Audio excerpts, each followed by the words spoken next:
بسم اللہ الرحمن الرحیم۔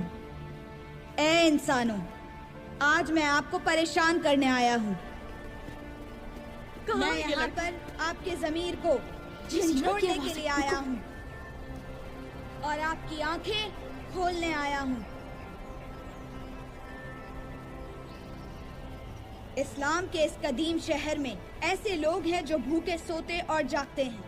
کیا آپ کو سکون کی نیند سوتے شرم نہیں آتی؟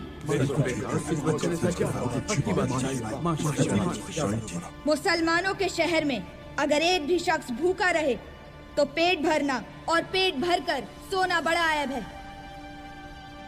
ایک دن پیغمبر صلی اللہ علیہ وسلم نے گھر میں بھیڑ ذبح کی۔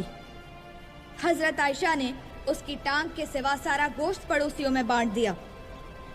جب پیغمبر گھر آئے تو انہوں نے پوچھا کہ بھیڑ کا کتنا گوشت باقی بچا ہے؟ حضرت عائشہ نے جواب دیا، ایک ٹانگ کے سوا کچھ بھی باقی نہیں رہا۔ پیغمبر نے ان سے کہا، اس ٹانگ کے علاوہ ہر حصے پر ہمیں ثواب ملا۔ ہمیں اس مثال سے سبق لینا چاہیے اور غریب غربا اور بھوکوں کا خیال رکھنا چاہیے۔ ہم جس شہر میں رہتے ہیں اس میں کوئی بھوکا نہیں رہنا چاہیے۔ نہ بھولیے، موت کے بعد کی زندگی میں ہم سے اس کا حساب لیا جائے گا۔